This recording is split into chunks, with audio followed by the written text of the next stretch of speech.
नमस्कार मित्रों, मैं डॉक्टर शंकर गुप्ता और आप देख रहे हैं सृजन विहार भारत विचार एक नई सोच की प्रयोगशाला। मित्रों, आज मैं आपको यूरेनियम संवर्धन के बारे में विश्लेषण करेंगे। धन्यवाद मित्रों। नमस्कार साथियों, यूरेनियम संवर्धन विज्ञान, तकनीक, ऊर्जा और वैश्विक राजनीति का सबसे संवेदनशील विषय है।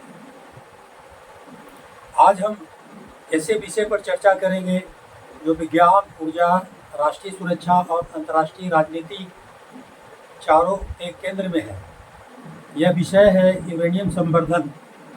जब भी ईरान परमाणु समझौते, परमाणु ऊर्जा या परमाणु हथियारों की बात होती है, तब यूरेनियम संवर्धन शब्द बार बार सुनाई देता है। लेकिन आखिर यह है क्या? इसकी आवश्यकता क्यों पड़ती है और दुनिया इसे लेकर इतनी संवेदनशील क्यों है? आइए विस्तार से समझते हैं। यूरेनियम क्या है? यूरेनियम एक प्राकृतिक रेडियोधर्मी धातु है। इसकी खोज 1789 में जर्मन वैज्ञानिक मार्टिन हेनरिक कलापरोध ने की थी। इसका नाम ग्रह यूरेनस के नाम पर रखा गया। यह पृथ्वी की चट्टानों, मिट्टी और खनिजों में प्राकृतिक रूप से पाया जाता है।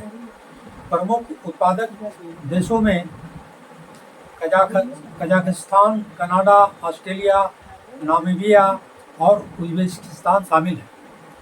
यूरेनियम के प्रमुख समस्थानिक प्राकृतिक यूरेनियम मुख्य 3 प्रकार का होता है। यूरेनियम 238 U238 लगभग 99.3%। दूसरा यूरेनियम 235 U235 लगभग 0.7%। और तीसरा यूरेनियम 234 बहुत कम मात्रा में। इनमें सबसे महत्वपूर्ण यूरेनियम 235 है, 235 की मात्रा केवल लगभग 0.7% होती है। अधिकांश परमाणु रिएक्टरों में ईंधन के रूप में इसका अनुपात बढ़ाकर लगभग 3% से 5% तक किया जाता है। इसी प्रक्रिया को यूरेनियम संवर्धन कहा जाता है। सरल शब्दों में कहें तो यूरेनियम संवर्धन का अर्थ है प्राकृतिक यूरेनियम से उपयोगी U235 की मात्रा बढ़ाना। संवर्धन कैसे किया जाता है? आज सबसे अधिक उपयोग की जाने वाली तकनीक है गैस सेंट्रीफ्यूज। इस प्रक्रिया में यूरेनियम को पहले गैस यूरेनियम हेक्साफ्लोराइड में बदला जाता है। फिर अत्यधिक गति से घूमने वाली सेंट्रीफ्यूज मशीनों में भेजा जाता है। फिर भारी U238 बाहर की ओर तथा हल्का U235 अपेक्षाकृत अंदर की ओर केंद्रित होता है। हजारों सेंट्रीफ्यूज एक साथ काम करते हैं, तब जाकर आवश्यक संवर्धन प्राप्त होता है। यह अत्यंत जटिल, महंगी और तकनीकी रूप से चुनौतीपूर्ण प्रक्रिया है। कितना संवर्धन किस काम आता है? पहला है कि 0.7% प्राकृतिक यूरेनियम। दूसरा 3% -5% अधिकांश बिजली उत्पादन वाले परमाणु रिएक्टर। तीसरा है 20% तक कुछ शोध रिएक्टर और विशेष चिकित्सा उपयोग। चौथा है 90% या अधिक हथियार ग्रेड, वेपन्स ग्रेड यूरेनियम। यही कारण है कि जब कोई देश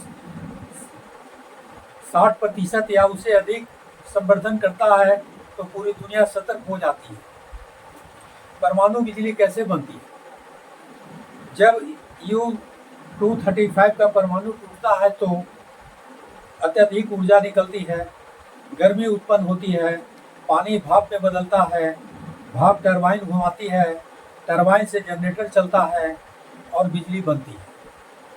यानी परमाणु ऊर्जा का मूल आधार यही नियंत्रित परमाणु विखंडन है। परमाणु हथियारों में उपयोग। यदि U235 की मात्रा लगभग 90% या उससे अधिक हो जाए तो उससे अधिक उससे परमाणु हथियार बनाया जा सकता है। यही कारण है कि यूरेनियम संवर्धन केवल वैज्ञानिक विषय नहीं बल्कि राष्ट्रीय सुरक्षा और अंतर्राष्ट्रीय राजनीति का भी विषय है। अंतर्राष्ट्रीय निगरानी। परमाणु गतिविधियों की निगरानी मुख्यतः अंतर्राष्ट्रीय परमाणु ऊर्जा एजेंसी करती है। इस संस्था का कार्य है निरीक्षण करना, परमाणु सामग्री का लेखा जोखा रखना और यह सुनिश्चित करना कि परमाणु सामग्री का उपयोग शांतिपूर्ण उद्देश्यों के लिए हो। परमाणु अप्रसार संधि NPT। दुनिया में परमाणु हथियारों के प्रसार को रोकने के लिए परमाणु अप्रसार संधि NPT बनाई गई। इसके 3 प्रमुख उद्देश्य हैं: परमाणु हथियारों का प्रसार रोकना, दूसरा शांतिपूर्ण परमाणु ऊर्जा का विकास करना, तीसरा निरस्त्रीकरण की दिशा में कार्य करना। भारत इस संधि का सदस्य नहीं है, लेकिन उसने परमाणु सुरक्षा और जिम्मेदार उपयोग के प्रति अपनी नीति स्पष्ट रखी है। भारत और यूरेनियम। भारत में यूरेनियम के भंडार मुख्यतः झारखंड, आंध्र प्रदेश, तेलंगाना, राजस्थान और मेघालय में पाए जाते हैं। भारत बिजली उत्पादन, चिकित्सा, कृषि अनुसंधान तथा वैज्ञानिक अनुसंधान के लिए परमाणु ऊर्जा का उपयोग करता है। भारत का दीर्घकालिक लक्ष्य थोरियम आधारित परमाणु कार्यक्रम को विकसित करना भी है, क्योंकि देश में थोरियम के बड़े भंडार उपलब्ध हैं। यूरेनियम के शांतिपूर्ण उपयोग।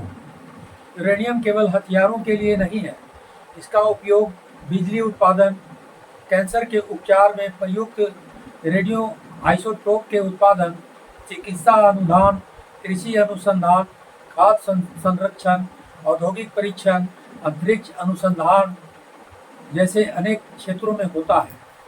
जोखिम और चुनौतियां भी हैं कि परमाणु ऊर्जा के साथ कुछ गंभीर चुनौतियां भी जुड़ी हैं, जैसे रेडियोधर्मी कचरे का सुरक्षित निपटान, परमाणु दुर्घटनाओं का जोखिम, अत्यधिक लागत, सुरक्षा व्यवस्था, परमाणु प्रसार का खतरा। इसीलिए परमाणु तकनीक का उपयोग अत्यंत कड़े राष्ट्रीय मानकों के अंतर्गत किया जाता है। भविष्य की दिशा। जलवायु परिवर्तन और स्वच्छ ऊर्जा की बढ़ती आवश्यकता के कारण परमाणु ऊर्जा को फिर से महत्वपूर्ण विकल्प माना जा रहा है। छोटे मॉड्यूलर रिएक्टर, SMRS, उन्नत रिएक्टर डिजाइन और बेहतर सुरक्षा प्रणालियों पर दुनिया भर में काम हो रहा है। आगे कि यूरेनियम संवर्धन केवल एक वैज्ञानिक प्रक्रिया नहीं है, बल्कि आधुनिक विश्व व्यवस्था का अत्यंत महत्वपूर्ण विषय है। एक ओर यही तकनीक करोड़ों लोगों को स्वच्छ बिजली उपलब्ध करा सकती है, तो दूसरी ओर इसका दुरुपयोग वैश्विक सुरक्षा के लिए गंभीर चुनौती बन सकता है। इसीलिए विज्ञान, पारदर्शिता, अंतर्राष्ट्रीय सहयोग और जिम्मेदार नीतियाँ, ये चारों मिलकर ही परमाणु तकनीक को मानवता के हित में उपयोगी बना सकती है। धन्यवाद। यदि आपको यह जानकारी उपयोगी लगी हो तो इसे दूसरों तक भी पहुंचाएं, क्योंकि वैज्ञानिक जागरूकता ही सुरक्षित और प्रगतिशील समाज की आधारशिला है। धन्यवाद मित्रों, फिर हम मिलते हैं, दूसरे सब्जेक्ट पर विश्लेषण करेंगे। आगे हम प्लूटोनियम पर भी बात करेंगे। लेकिन मित्रों, आपसे आग्रह है और बार बार आग्रह कर रहा हूं मैं कि आप कृपया सृजन बिहार देखते वक्त आप इसे लाइक, सब्सक्राइब और शेयर अवश्य करें तथा कमेंट्स अवश्य करें। आप अपनी राय से हमें अवगत कराएं, तभी तो हम आपको नए नए विश्लेषण से अवगत करा सकेंगे। इसीलिए मित्रों, आपसे आग्रह है कि कृपया आप लाइक, सब्सक्राइब और शेयर अवश्य करें। धन्यवाद।